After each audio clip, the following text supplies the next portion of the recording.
2024 is here, and in a few days, the Samsung Galaxy S24 series will be launched. The S22 Ultra, on the other hand, which was praised by many as one of the best phones of its time, will be turning 2 years old. It was originally launched at the heavy price tag of $1,200, but today you can get it for between $500 to $600. Maybe a little bit more, maybe a little bit less, depending on where you buy it. That puts it in a mid-range category. In this video, we are going to look at reasons as to why 2024 is the right time to buy it. And we are going to start with its exceptional display. Despite being 2 years old, this display remains a benchmark in the smartphone world. It's big, 6.8 inches just like me, has 1440p resolution, and is AMOLED, so it has deep blacks and the colors pop, providing an immersive viewing experience. You can basically say that the display has every top feature you can think of. A peak brightness of 1750 nits, so it works perfectly under direct sunlight, HDR10+ certification for excellent colors and dynamic range when watching movies and TV shows on streaming apps, and even a refresh rate of 120Hz, which dynamically adjusts, dipping to as low as 1Hz during idle periods for battery conservation. Now looking at this display, it's better than many flagship phones of today and all mid-range phones out there. Whether you're watching a movie, gaming, or basically doing anything with your phone, the display will give you peak performance. Next on, we look at its premium design and build.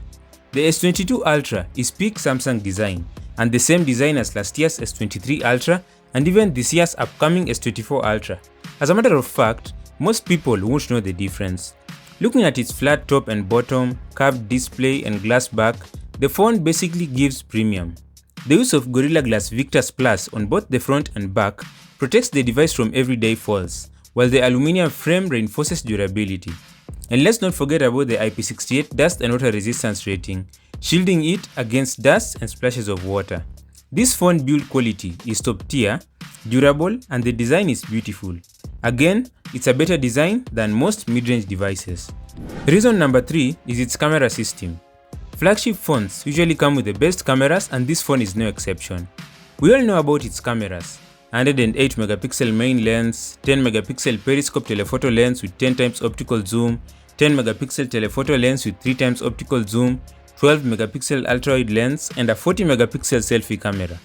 I don't need to tell you if the camera is good, it's common sense. It's extremely great and can do absolutely everything. Photos with great detail, good dynamic range, exposure, and great colors. When it comes to video, it has 8K video if you want to use it, and if not, it still has 4K video at up to 60 frames per second. It also has 100 times zoom, so if you want to photograph the moon or just want to record a vlog, it will serve you extremely well. The next reason is its performance.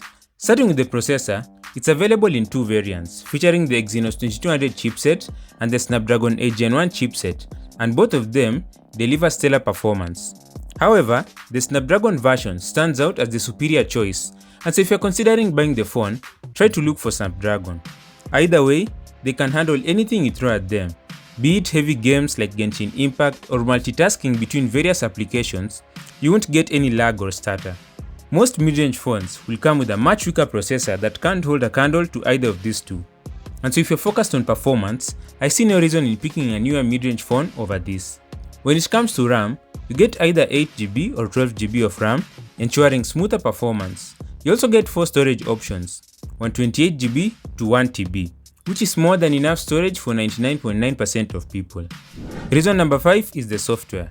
The device launched with Android 12 and has continued to receive updates, currently running on Android 14 and One UI 6.1. And Samsung also promised future updates for Android 15 and 16. So you'll enjoy the latest features, security patches, and improvements for at least the next 3 years, providing a secure and up-to-date experience.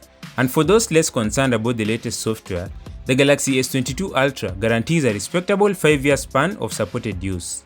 Also, being a premium Samsung phone, it has some advantages that are not found in their budget phones or other phones in general. Features like Samsung DeX, allowing for a desktop-like experience when connected to a monitor, and extensive customization options with One UI contribute to an enriched user experience. So when it comes to software, it has basically everything that Samsung can offer, and we all know that Samsung offers a lot. Finally, the S Pen.